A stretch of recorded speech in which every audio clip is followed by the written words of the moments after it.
10 വർഷത്തെ LDF ഭരണം കൊണ്ട് തകർന്നു തരിപ്പണമായ കേരളത്തെ കൈപ്പിടിച്ചുയർത്തുക എന്ന ദൗത്യമാണ് UDF ഏറ്റെടുത്തിരിക്കുന്നതെന്ന് പ്രതിപക്ഷ നേതാവ് VD സതീശൻ. സർക്കാരില്ലായ്മയാണ് ഈ സർക്കാരിന്റെ മുഖമുദ്രയെന്നും അത് UDF മാറ്റിയെടുക്കുമെന്നും VD സതീശൻ. ഈ മാസം 6-ന് കാസർഗോഡ് നിന്ന് ആരംഭിച്ച് മാർച്ച് 6-ന് തിരുവനന്തപുരത്ത് അവസാനിക്കുന്ന UDFന്റെ പുതുയുഗ യാത്രയ്ക്ക് പുതുക്കാട് സെന്ററിൽ നൽകിയ സ്വീകരണത്തിൽ സംസാരിക്കുകയായിരുന്നു പ്രതിപക്ഷ നേതാവ്. കേരള ജനതയെ 6 ലക്ഷം കോടി കടത്തിലേക്ക് തള്ളിവിട്ടതാണ് LDF സർക്കാരിന്റെ നേട്ടം. ഇപ്പോൾ വെന്റിലേറ്ററിലായ ആരോഗ്യ മേഖലയെ UDF അധികാരത്തിലെത്തുന്നതോടെ ആരോഗ്യവതിയായി നടത്തും. തൊഴിലില്ലാതെ നമ്മുടെ യുവതലമുറ കേരളം വിടുന്നതിന് പരിഹാരം വേണം.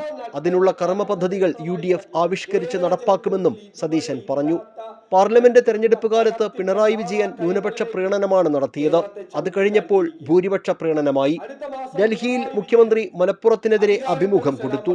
സജി ചെറിയാനും AK ബാലനും മറ്റ് CPM നേതാക്കളും പറഞ്ഞത് നമ്മൾ കേട്ടതാണ്. തീവ്ര നിലപാടുള്ളവരോടാണ് ലീഗ് പൊരുതുന്നത്. അവർ വേണമെന്ന് മതേതര മനസ്സുള്ളവരെല്ലാം ചിന്തിക്കുന്നു. CPM തെറ്റിത്തിരുത്തലിലല്ല, കൂടുതൽ തെറ്റുകളിലേക്കാണ് പോകുന്നത്. ശബരിമല സ്വർണ്ണക്കൊള്ള കേസിലെ പ്രതികളെ ജാമ്യത്തിലിറക്കാൻ പെടുന്ന പാട് കാണുന്നില്ലേ? അയ്യപ്പന്റെ സ്വർണം കട്ടവർക്കെതിരെ നടപടിയെടുത്തില്ല. ഒരു പാവപ്പെട്ട രക്തസാക്ഷിയുടെ ഫണ്ട് തട്ടിയെടുത്തെന്ന് വെളിപ്പെടുത്തിയ ആൾക്കെതിരെ നടപടിയെടുത്തു.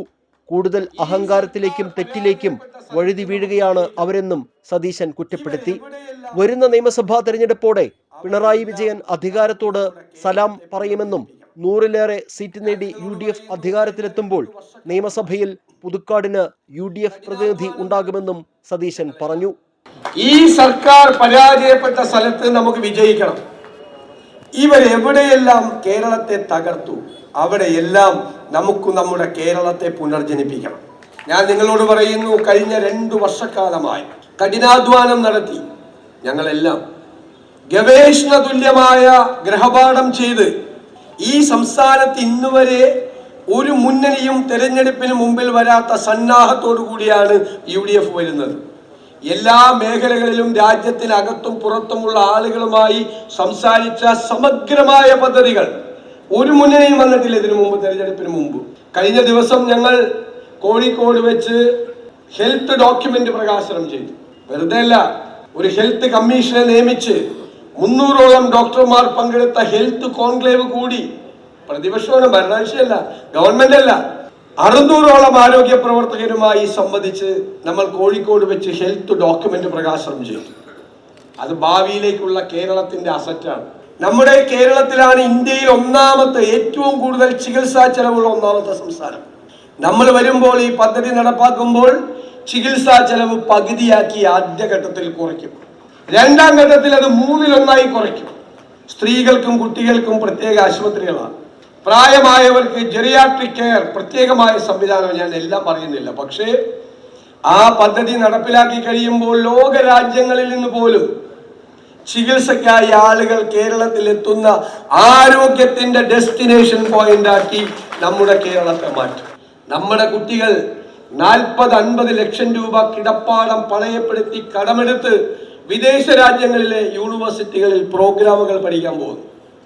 UDF വരുമ്പോൾ അവർ ജർമ്മനിയിലും UK-യിലും ഓസ്ട്രേലിയയിലും കാനഡയിലും പോയി യൂണിവേഴ്സിറ്റികളിൽ പഠിക്കുന്ന പ്രോഗ്രാമുകൾ കേരളത്തിലെ യൂണിവേഴ്സിറ്റികളിൽ നമ്മൾ ആരംഭിക്കും. അവരിവിടെ പഠിക്കും. പഠിച്ചു പുറത്തു വരുമ്പോൾ 2 ഓപ്ഷനാണ് അവരുടെ മുമ്പിൽ. 1 തൊഴിൽ, 2 സംരംഭം. ഈ 2-നുമുള്ള കേരളം ഇന്നുവരെ കാണാത്ത ഒരു തൊഴിൽ സംരംഭ പദ്ധതി ഈ യാത്ര തിരുവനന്തപുരത്ത് എത്തുന്നതിന് മുമ്പ് നമ്മൾ അവതരിപ്പിക്കുക.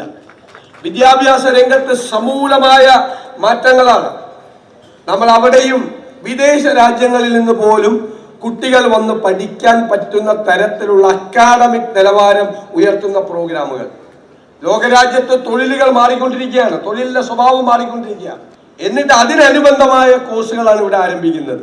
കാലഹരണപ്പെട്ട കോഴ്സുകളിൽ പഠിക്കാൻ കുട്ടികളില്ല. പുതിയ കാലം, പുതിയ നീതി, പുതിയ വിദ്യാഭ്യാസ സമ്പ്രദായം, ഇതെല്ലാമാണ് നമ്മൾ ലക്ഷ്യമാക്കുന്നത്. കാർഷിക മേഖലയിൽ നല്ല പാക്കേജ്, ഗംഭീരമായ ഒരു പാക്കേജ്. നമുക്കൊരു സ്വപ്നതുല്യമായ പദ്ധതി കൂടിയുണ്ട്. നമ്മുടെ തീരപ്രദേശം, കടൽ 600 കിലോമീറ്ററാണ് അല്ലേ? നമുക്ക് 2 അന്താരാഷ്ട്ര തുറമുഖങ്ങളുണ്ട്, ഒരു കണ്ടെയ്നർ ടെർമിനൽ ഉണ്ട്. 17 മിനി തുറമുഖങ്ങളുണ്ട്. ഇതിനെയെല്ലാം സംയോജിപ്പിച്ച് മിഷൻ സമുദ്ര എന്ന പേരിൽ കോസ്റ്റൽ ഷിപ്പിംഗ് ആരംഭിക്കും നമ്മൾ. ഈ റോഡിലൂടെ പോകുന്ന ചരക്കുകളുടെ 70% ഇതിന്റെ 4/1 ചെലവിൽ കടലിലൂടെ പോകും. റോഡ് ഫ്രീ ആവും. രണ്ടാം ഘട്ടത്തിൽ ക്രൂയിസ് ഷിപ്പിംഗ് പാസഞ്ചേഴ്സ് വരും യാത്ര ചെയ്യാൻ. മൂന്നാം ഘട്ടത്തിൽ നദികളുമായി കണക്ട് ചെയ്ത വിശദമായ ടൂറിസം പ്രോജക്റ്റ്. കേരളത്തെ സിംഗപ്പൂർ പോലെ, സിയാറ്റിൽ പോലെ ഒരു തുറമുഖ നഗരമാക്കി മാറ്റാനുള്ള വലിയ സംരംഭം. ധാരാളം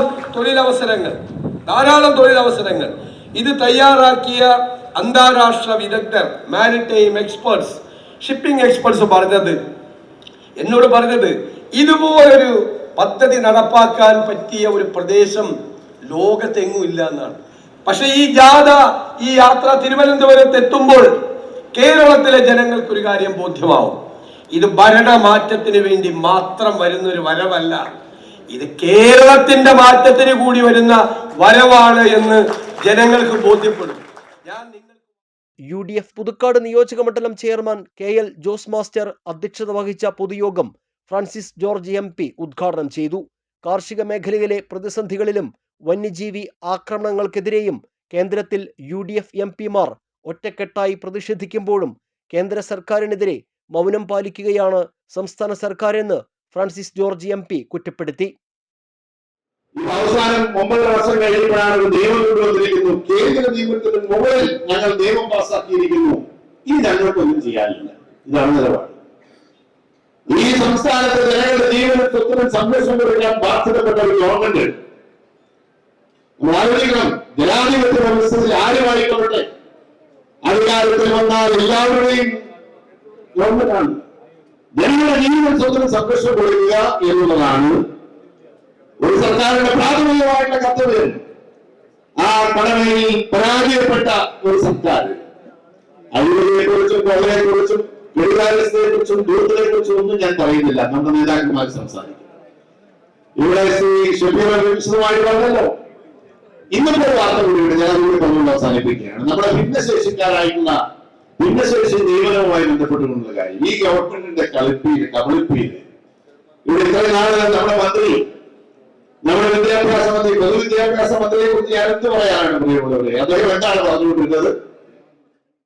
KPCC president Sunny Joseph MLA, VK Sreekandan MP, Benny Behanan MP, BRM Shafeer, advocate Joseph Tajet, MP Vincent, Jose Vallur, TJ Saneesh Kumar MLA, PG Prasannan, K Gopalakrishnan, KM Baburaj, Soman Muthrathikkara, Kallur Babu, Sebi Kodiyan, Davis Akkara, C Abdutty Haji, KC Karthikeyan, KC Peter, Sudhan Karayil, Alex Chukkiri, KJ Joju, Santhosh Aithadan എന്നിവർ സംസാരിച്ചു. കേരളത്തിലെ UDF പ്രവർത്തകർക്ക് ആവേശം നൽകിക്കൊണ്ട് തെറ്റായ പ്രവർത്തനങ്ങളിലേക്കും അഴിമതികളിലേക്കും പോയ ഇടതുപക്ഷ സർക്കാരിനെതിരെ വിരൽ ചൂണ്ടിക്കൊണ്ട് പിണറായി വിജയനോട് പോലും താക്കീത് നൽകാൻ പ്രാപ്തിയുള്ള VD സതീശൻ സാർ എത്തിയിരിക്കുമ്പോൾ അദ്ദേഹം എടുത്ത നിലപാടുകൾ UDFന്റെ നിലപാടായി, അത് പിന്നീട് കേരളത്തിലെ പൊതുസമൂഹത്തിന്റെ നിലപാടായി മാറി എന്നുള്ളതാണ് അദ്ദേഹത്തെ മറ്റു നേതാക്കന്മാരിൽ നിന്ന് വ്യത്യസ്തനാക്കുന്നതും കേരളത്തിലെ ഏറ്റവും ജനസമ്മതിയുള്ള രാഷ്ട്രീയ നേതാവായി മാറ്റിയത്. സർക്കാരിന് നേരത്തെ പറഞ്ഞതുപോലെ പരിപാടികളില്ല, നയങ്ങളില്ല, കാർഷിക മേഖല ആകെ പ്രതിസന്ധിയില്ല. കഴിഞ്ഞ ദിവസം കണ്ണൂരിൽ ചെറുപുഴയിൽ മുഖ്യമന്ത്രിയുടെ അവാർഡ് വാങ്ങിയ ഒരു കൃഷിക്കാരനാണ്.